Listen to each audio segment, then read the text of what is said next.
Good afternoon, and welcome to the College of Continuing and Professional Studies webinar, Turning Data into Actionable Insights. My name is Beth Laurie, and I will be your moderator for today's webinar. If you have future questions about this webinar or other programs that CCAPS offers, the college's contact information will be on the last slide of our presentation. All right, I am delighted to introduce the topic for today's webinar, Turning Data into Actionable Insights. Data is everywhere, but useful insight is harder to find. Many professionals have access to dashboards, spreadsheets, reports, and AI tools, yet still struggle to turn information into clear recommendations. The challenge is no longer just collecting data, it is knowing which questions to ask, which metrics matter, how to interpret patterns responsibly, and how to communicate findings in a way that supports better decisions. This webinar introduces the practical skills learners will build through the University of Minnesota's Data Analytics Certificate. This session will explore how business intelligence reporting and decision support analytics can help professionals move beyond static reports toward cleaner, more actionable insights. Participants will also consider how generative AI is changing the analytics workflow, including how it can support brainstorming, data quality checks, key performance indicators or KPIs, development, dashboard storytelling, and executive communication when used responsibly. Through this session, participants will learn to recognize the difference between having data and using data to support decisions, identify the kinds of business questions that can be supported through reporting, dashboards, and applied analytics, describe how KPIs, data visualization, and executive summaries can help translate analysis into action, and consider responsible ways generative AI can support but not replace human judgment and analytics work. It is our pleasure to introduce the presenter for today's webinar, Dr. Gina Debogovich. Dr. Debogovich is a digital strategist, analytics leader, and educator with experience leading social, digital, and data-informed decision-making initiatives for major corporations, including Amazon, Best Buy, AT&T, and United Health Group.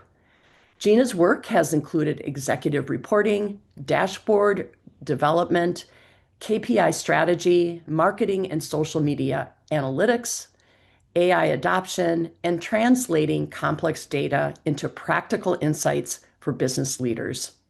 Gina, thank you so much for being with us today and sharing your wisdom on this important topic. I now pass it over to you. Thank you so much, Beth, and thank you to the University of Minnesota for having this forum. As you just heard a little bit about me, that academic background and my work experience spanning psychology, IT, data science, business administration, that's really shaped how I approach this work. For me, technology is most valuable when it helps people understand something, make a better decision, or take meaningful action. And that is the perspective that I will bring to today's conversation. Business intelligence is not ultimately about producing more data, more dashboards, more charts. It's about translating information into insight and turning that insight into action.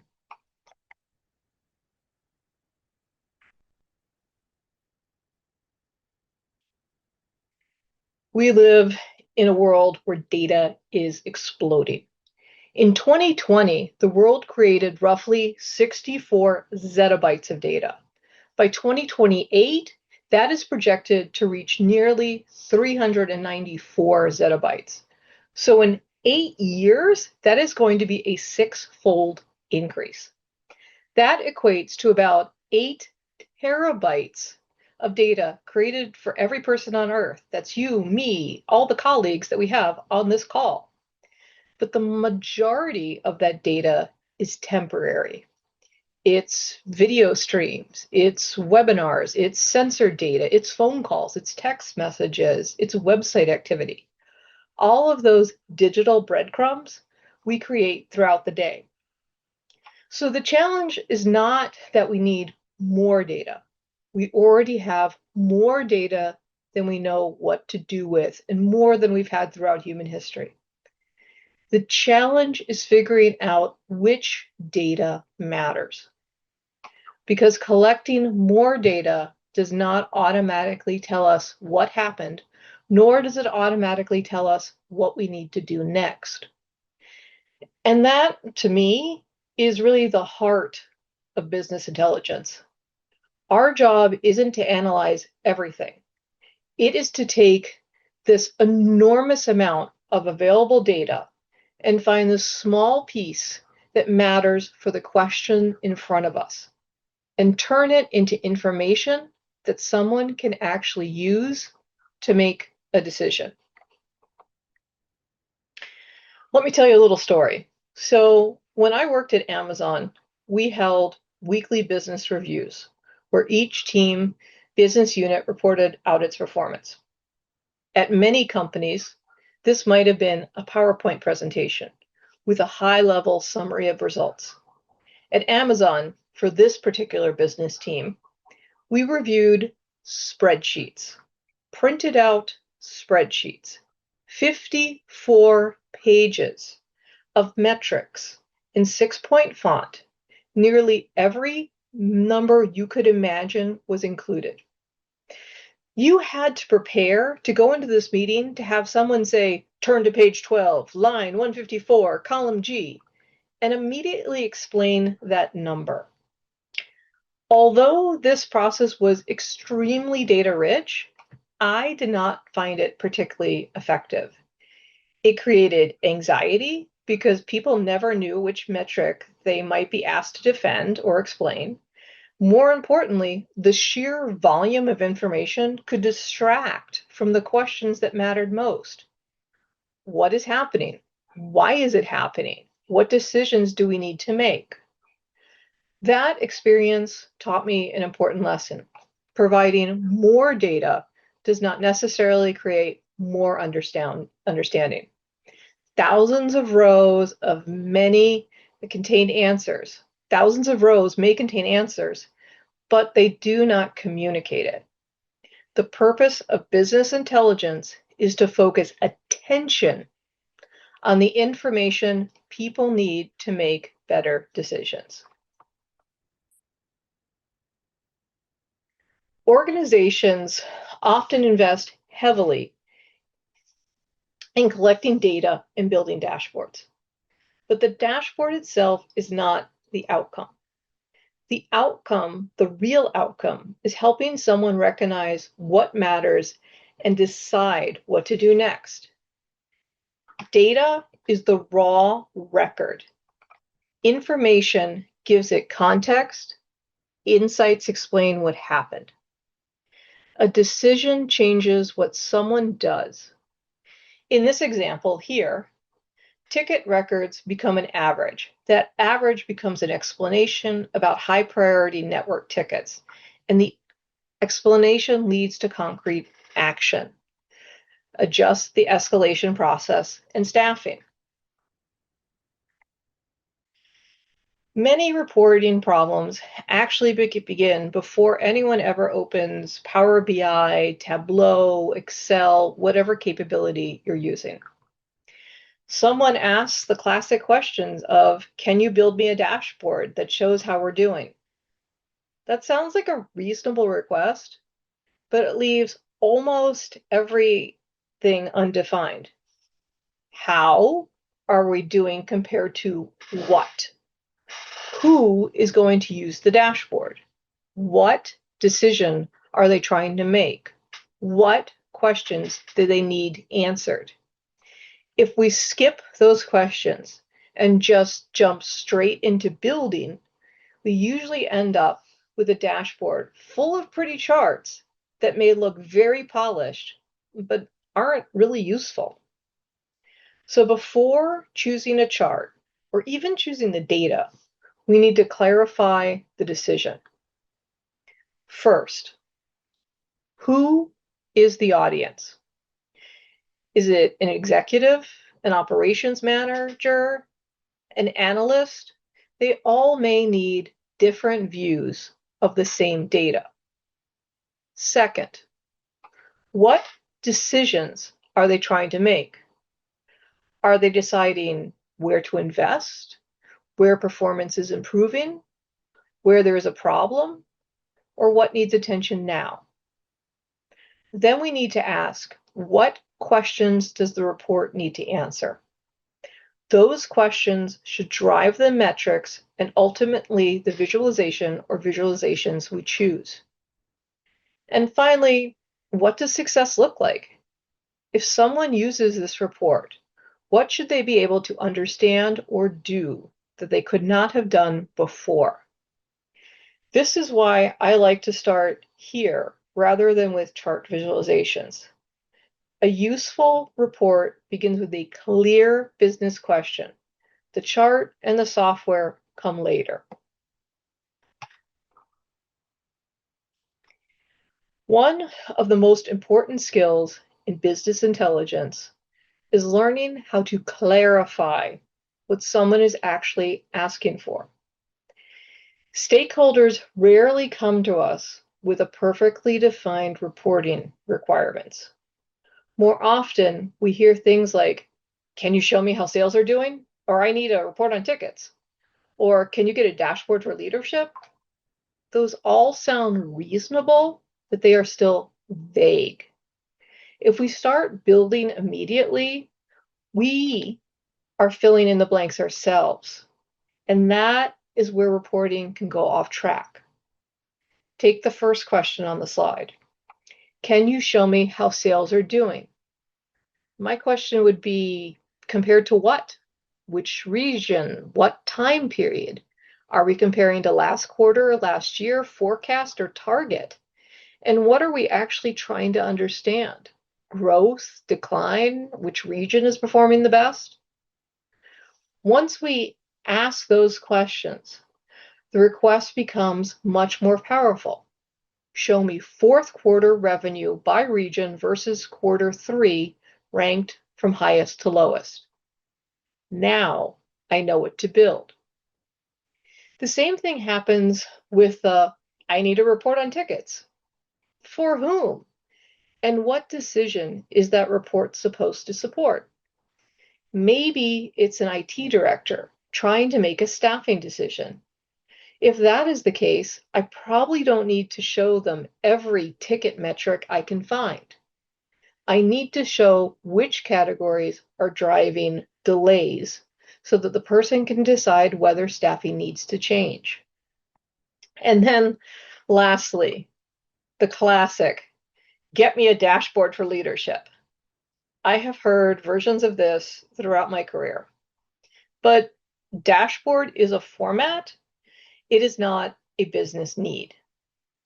So I would ask, what does leadership actually need to know? What is the first number they're going to look at? How often do they need this? And what might they do differently if the numbers change? Sometimes after all of that, you discover you do not need a dashboard at all. They may just need one simple KPI refreshed every week. And that is the important point, because clarification does not just make the report better. It can save a tremendous amount of time. You do not want to spend 2 weeks building a beautiful dashboard only to discover that the stakeholder really needed one number.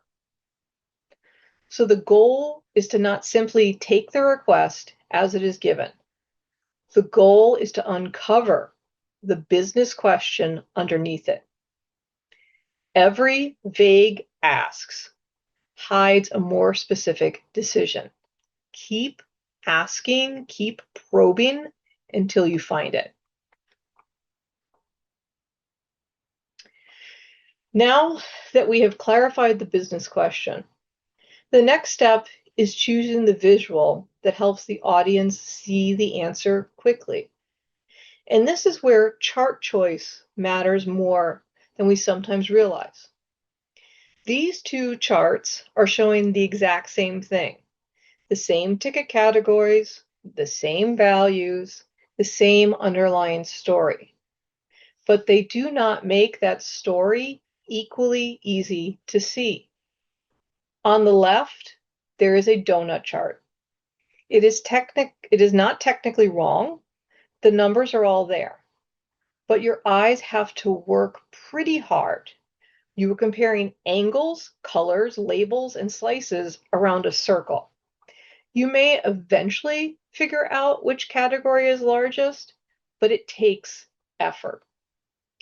Now, look at the bar chart on the right. Immediately, you can see that access and passwords has the highest ticket volume, followed by network and connectivity. The ranking is obvious because our eyes are very good at comparing length along a common baseline. The difference is important because in business intelligence, we're usually not trying to prove that we can fit data into a chart. We are trying to help someone understand something. And sometimes a more visually interesting chart, like a donut chart, actually makes that harder. This is why I like to think about chart selection as a form of directing attention. The chart tells the audience, in a subtle way, what to look at first and what comparisons are easiest to make. If the question is, which categories have the most tickets, then a bar chart is much better to align to that question. That does not mean pie-type charts are always bad. They can be useful when the real question is about how a whole is divided into small, meaningful parts. But if your audience needs to compare or rank several categories, a bar chart will usually communicate that much more clearly. So when you choose a chart, do not just ask, can this chart display my data? Ask, does this chart make the answer easier to see? Because a chart is not just a container for data, it directs attention. Now, once we know the business question, the next step is in choosing the chart that makes the answer easier to find. Reporting tools give us dozens of visualization options, but most everyday business questions can be answered by just 5 foundational choices: a bar chart, a line chart, a scatter plot, a pie chart, and a table or KPI card. These are not necessarily the fanciest charts available, and that is actually the point. Our goal is not to demonstrate how many visual features we have and know how to use. Our goal is to make the answer easy to see. Let's start with the bar chart. Bar charts are great for comparing categories or ranking values.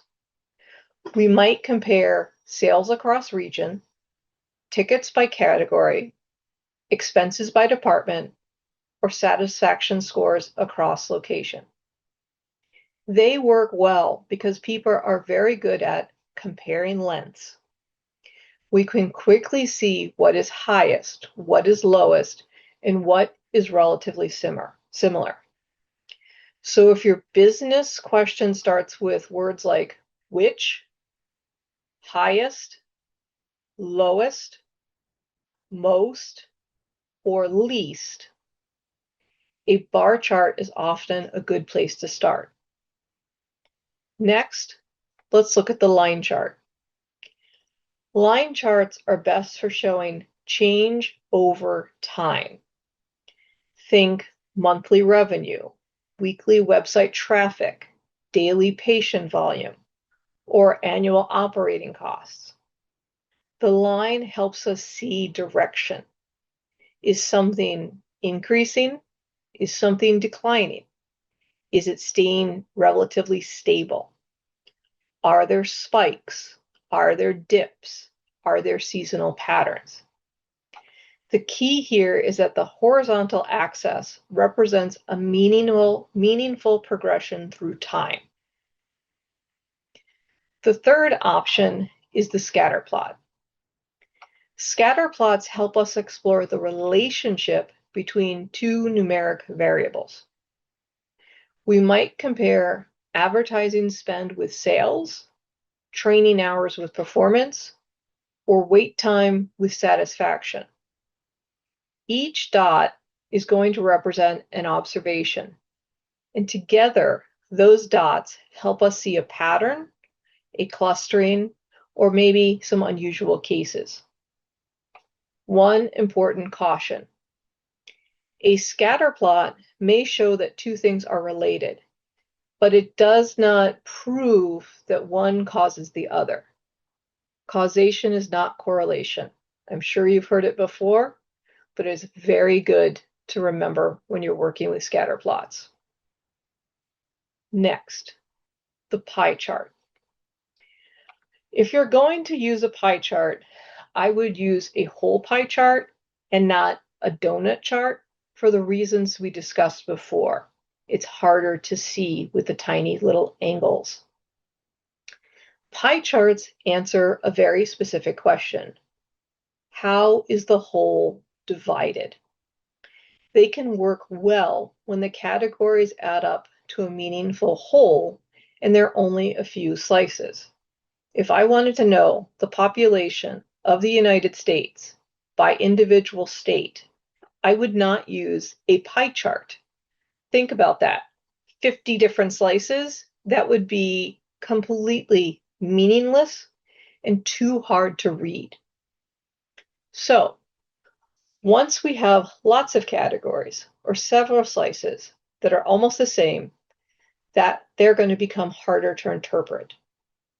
So in those situations, a bar chart would be cleaner.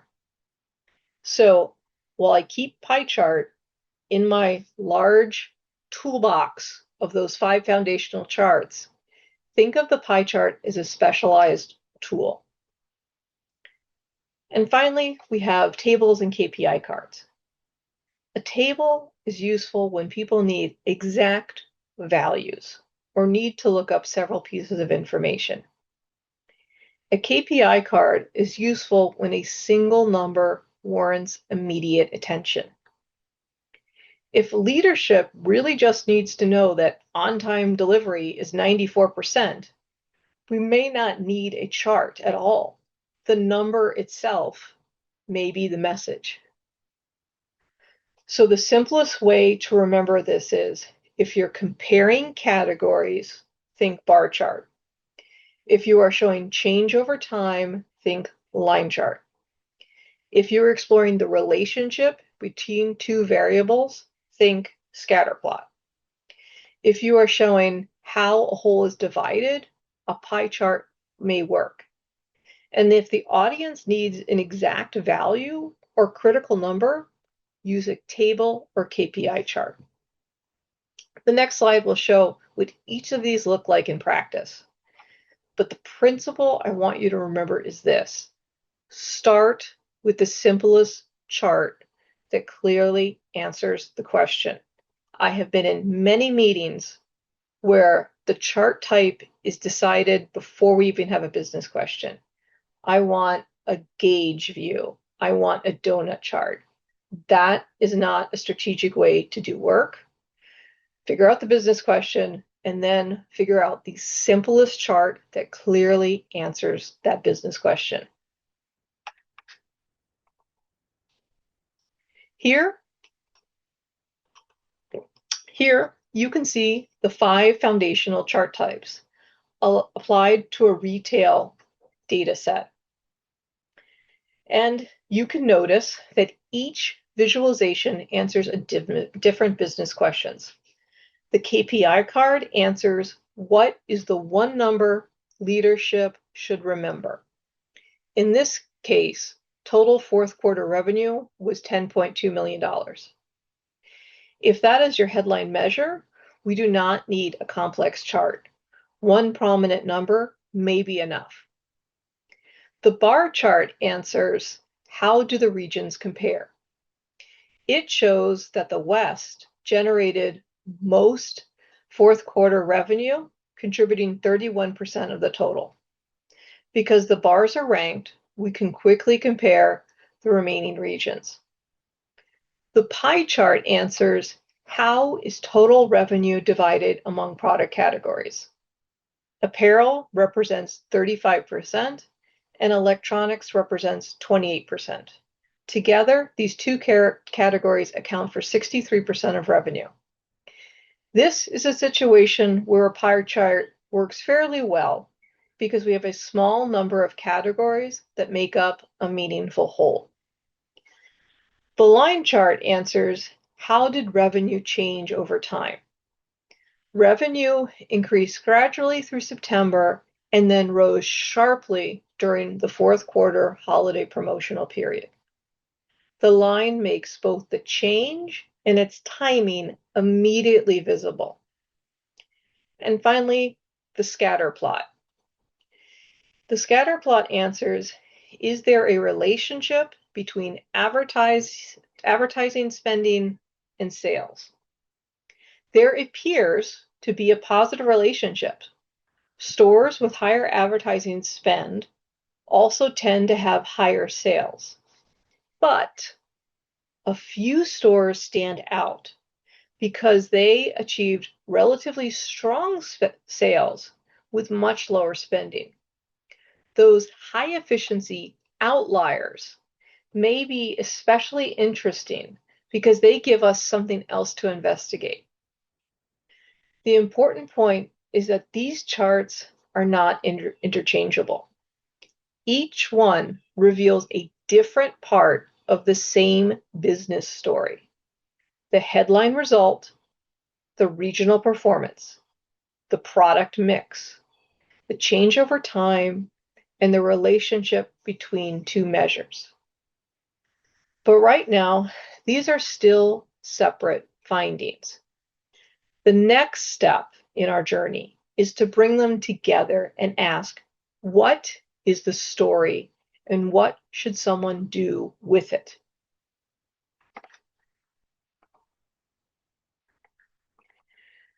So the previous slide gave us 5 different visualizations, each answering a different business question, but they still are separate pieces of the analysis, important and powerful pieces that when we put them together can help us tell that whole story. An executive should not have to study 5 charts and assemble the story themselves. This is part of the analyst's job. Our job is to determine which of these findings matter most, explain how they connect, and translate into something decision ready. That is what the executive does. A strong executive summary should answer 3 questions. What happened? Why does it matter? And what should we do next? In this example, we start with the headline. Fourth quarter revenue reached $10.2 million, driven by a strong holiday increase led by the West region. That gives the audience the overall result and immediately identifies 2 parts of the story, when the growth occurred and where the performance was strongest. Then we need to add some additional context to our executive story. Summary. The West generated 30% of revenue, while apparel and electronics together represented 63%. We also saw a general relationship between advertising spending and sales, but a few stores achieved strong sales with relatively low advertising spending. This is where judgment becomes important. We do not want to look at that scatter plot and conclude that spending more automatically causes more sales. The data does not prove that. Instead, the outliers give us something worth investigating. Maybe those stores have a stronger product mix, maybe more effective local marketing, maybe better customer loyalty, or something entirely different. We do not know yet. So the recommendation combines action and learning. We can shift some of our incremental marketing investment towards the West region and the electronics line, where the current evidence is strongest. At the same time, we can study those high efficiency stores before deciding whether broader spending increases make sense. This is much more useful than simply saying revenue is up, it was holiday, or I don't know, we'll continue monitoring performance. We're driving learnings from this data. A strong recommendation tells the audience what to do, where to focus, and what still needs to be learned. And that is really the difference between a recap and an executive summary. A recap tells us what each chart showed. You are presenting this data to people who are presumably very smart. They understand what the chart showed. An executive summary tells us what those findings mean together. You are putting that story together for that executive. It reduces the burden on that decision maker by connecting the evidence and pointing towards next steps. So the goal is not simply to make the analysis shorter. The goal is to sharpen it. Charts reveal individual patterns. An executive summary connects those patterns, explains why they matter, and point the audience towards a decision. That is how we move from presenting information to creating action.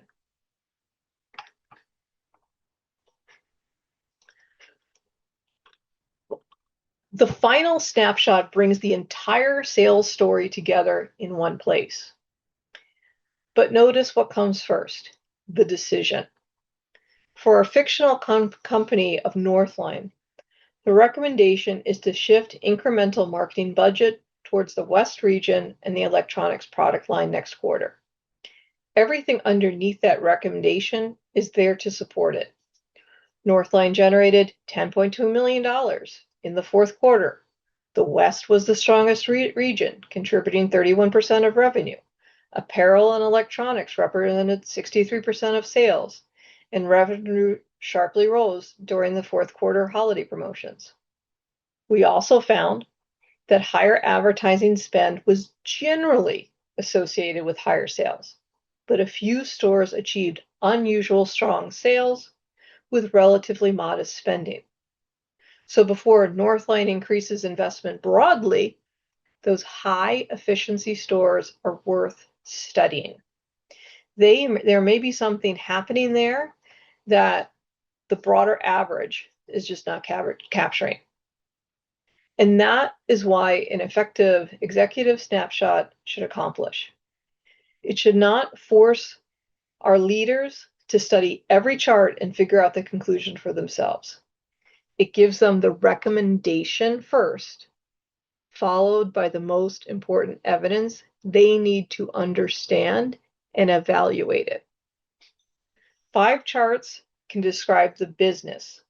One clear recommendation helps the business decide what to do next.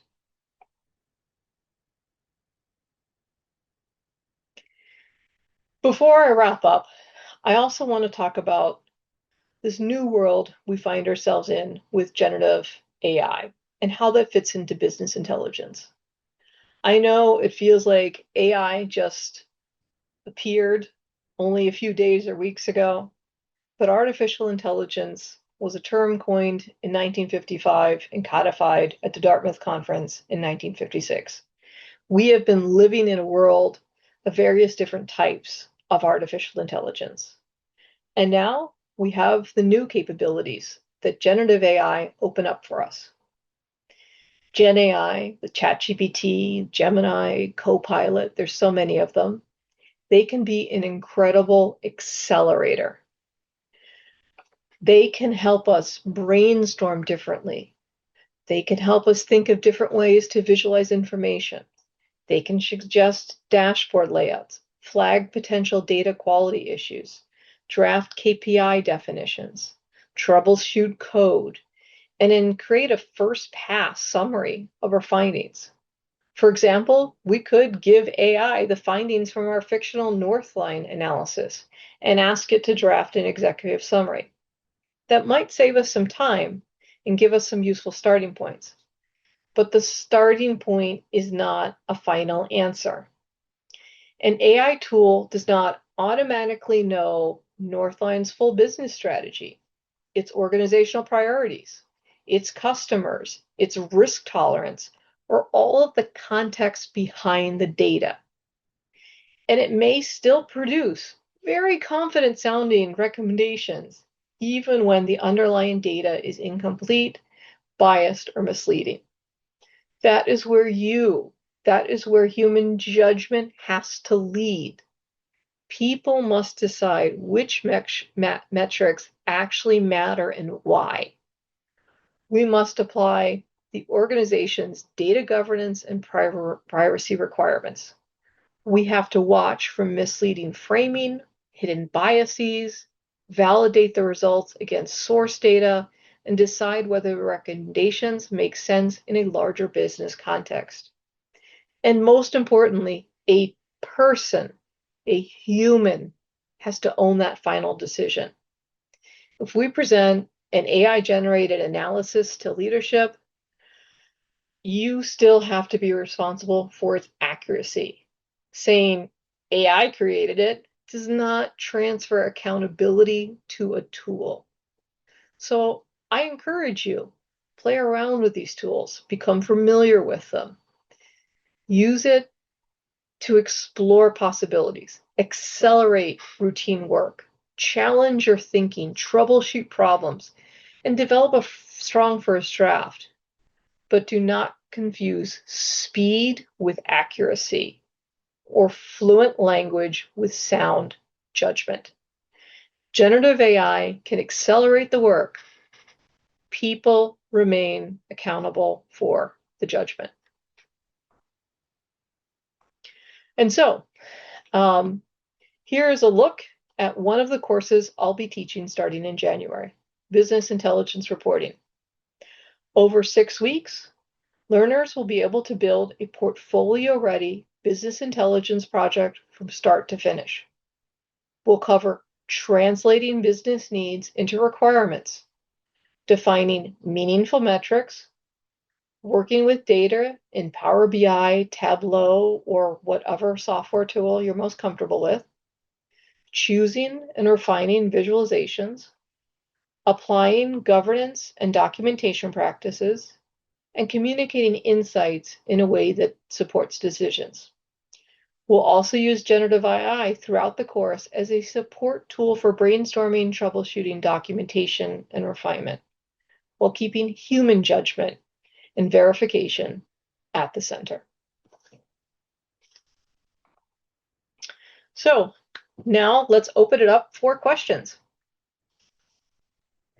Fantastic, Gina. This was such a wonderful presentation. I took away two things. Providing more data doesn't necessarily provide more helpful information to make decisions. I might have quoted you incorrectly there, but it was something like that.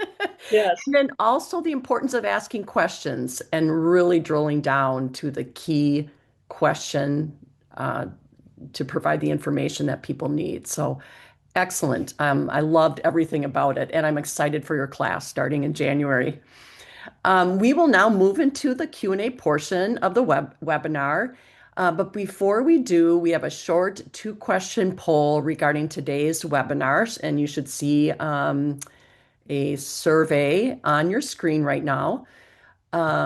We really appreciate your feedback as it helps to continue to improve both our webinar topics and the production of our webinars. So please use the QR code on the slide to access the full survey and share any questions for future webinar production. So there's a bit of a longer survey through that QR code, and the QR code is an image on your slide. Courtney has also added a link to the full survey in the chat as well. So we're going to pause for a second here for you to complete the short survey, and we thank you for your feedback. It is really helpful. We do read through all of the comments and take your feedback into consideration for future webinars. So thank you. All right, now for the Q&A portion of our webinar. And we have about 8, maybe 10 minutes for questions, and they are coming in fast and furious. Thank you to everyone for sending in your questions. I do apologize in advance if we do not get to your question, and if that is the case, I've got some more instructions after the Q&A. So for the first question, Gina, this is an interesting one that I'm going to throw at you right off the bat. What if you are creating a baseline for an organization, meaning there is no past data from the organization to pull from yet? How then would you analyze the data? Where do you get started? Yeah, that is a great question and one that I have faced many, many times in my career. So, what I would look at is what are the industry's benchmarks? So, perhaps you're looking at launching a new social media presence for your brand. Well, what is that baseline rate of engagement for that new Facebook page? Well, you were not going to really have anything for the first, several months of getting that started. The same as if you just started selling, a new product category. So I would start by looking at industry benchmarks to get that range so that with leadership you can be setting expectations. So when they're saying, what should what does look good for this, you can say, here are the industry benchmarks. So do your research. One generative AI tool that I like to help me do research is called Gemini Notebook. It was formerly called Google LM Notebook, and it's really a researcher's friend. So you could go do all that research, pull down industry articles, case studies, academic articles, and then you can upload them into a Gemini notebook, and that becomes your grounded source of truth. And through that, you could read through that, you could ask that Gemini notebook questions, and within Notebook, you could even turn it into a podcast that you can actually interact with hosts. So I answered your question with benchmarks and then also gave you a tip on how you might want to go about and learn about those benchmarks. Perfect. Thank you, Gina. I'm kind of skimming through the questions, and I'm going to ask a favor of Courtney. If she could find the name of the course that Gina is teaching in January. Someone asked about that. If you could please then put the link to that course in the chat. And thank you, Courtney, for doing that. There is a question here about guidelines to consider around the executive summary, such as length, text combination with graphs. Any advice along those lines? Absolutely. That's another great question.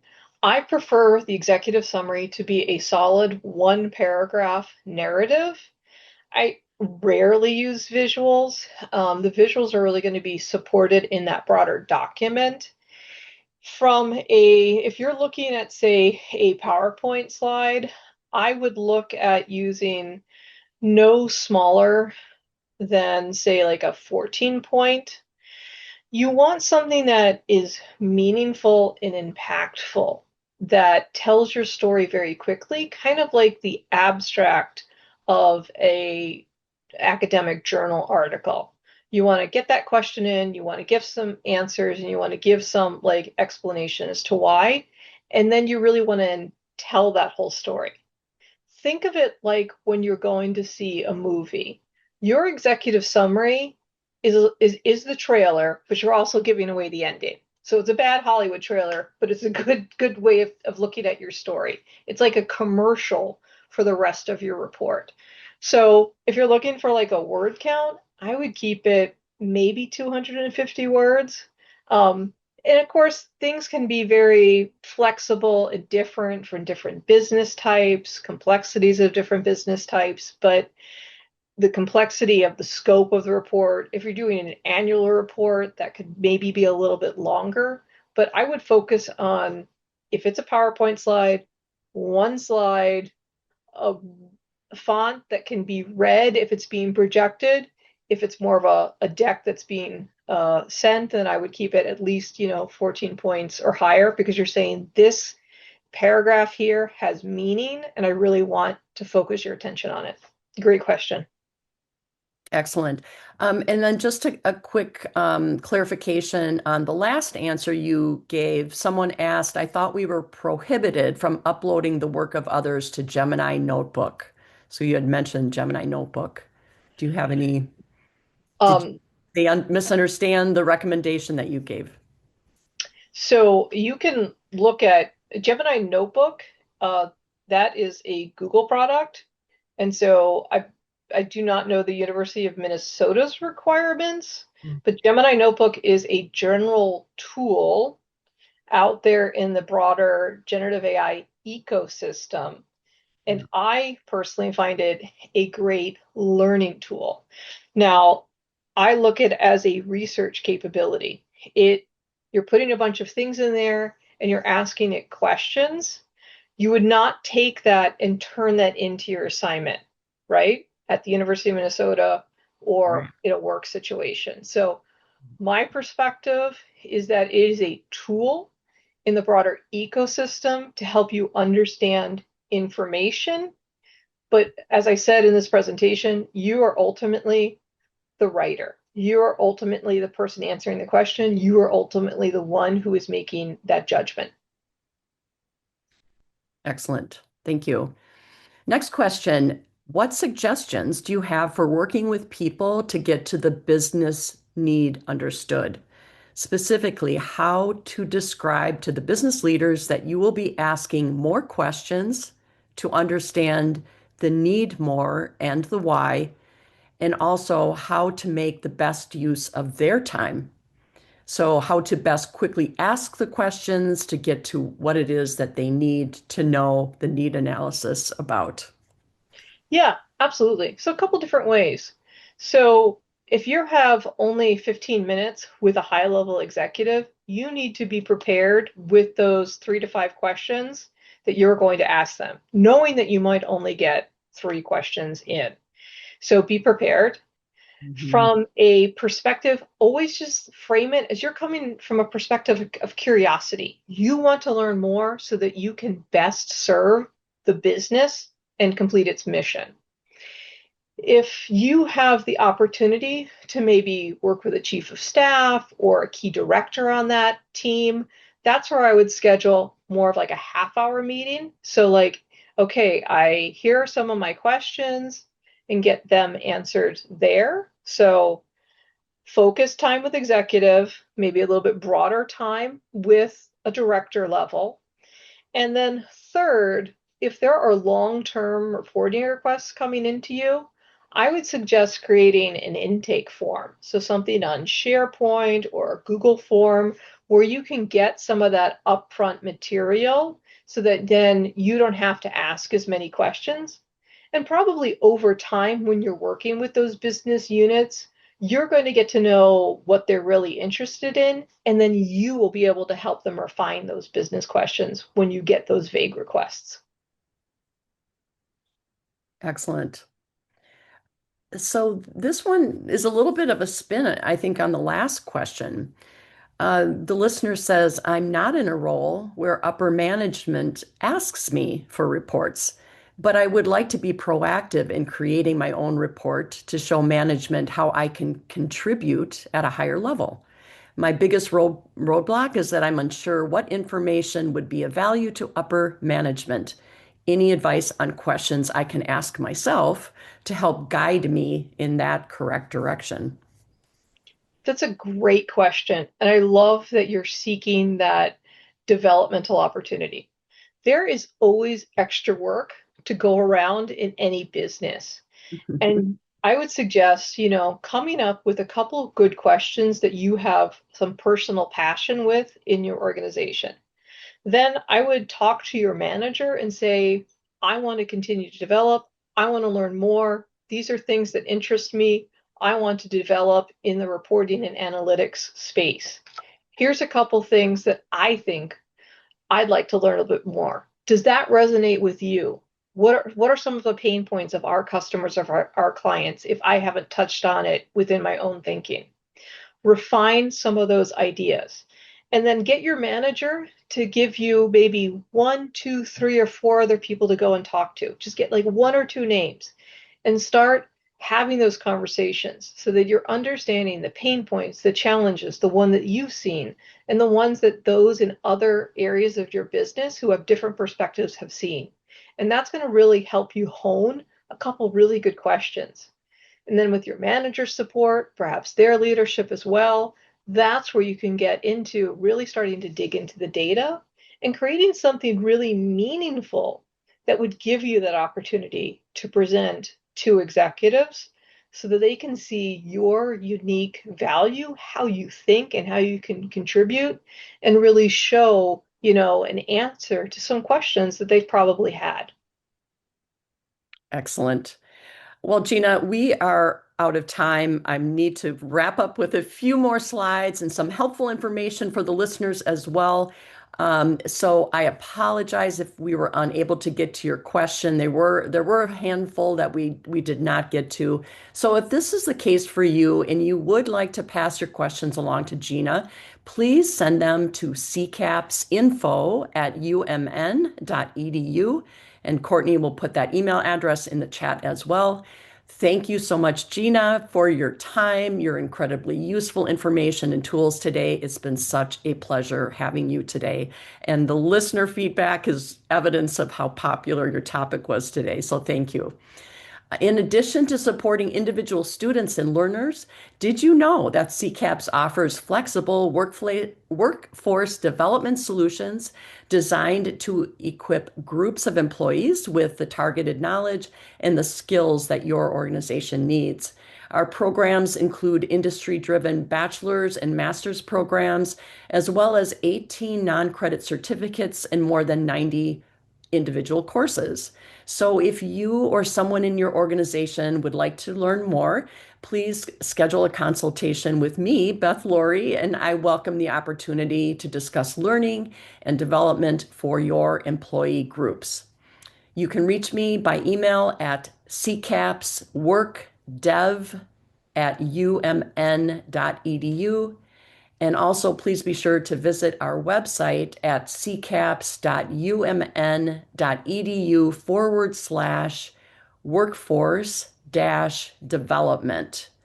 And Courtney has put both the email address and the website address for you in the chat. Next slide. As we come to the close, I want to thank you all again for joining and listening to the webinar today. As I mentioned earlier, we will send a link to the webinar recording to everyone who registered in about a week of today's webinar. And the recording will also be posted to the CCAPS webinar archive website. Yes, we have an archive website of all of our webinars. It'll also be posted on our CCAPS YouTube page. University of Minnesota employees are also eligible to win well-being points for attending our webinars. To redeem your points, please complete the request form at z.umn.edu/CCAPS well-being. And the link to that form for requesting those points is also in the chat. Points redemption applies to anyone who listened live today or goes back and listens to a recorded version. If you have questions about the well-being program, the points process, or points status, please email benefits@umn.edu. And our final slide, please, Gina. To reach out to the college, please call us at 612-624-4000 or email us at ccapsinfo@umn.edu. Be sure to visit our website too at ccaps.umn.edu. And all of our college's contact information is provided to you here on the slide as well as in the chat. And I think we're almost at the top of the hour. Thank you again so much for joining us today. Thank you once again, Gina. Thank you to all of our listeners, and have a wonderful afternoon. Bye bye.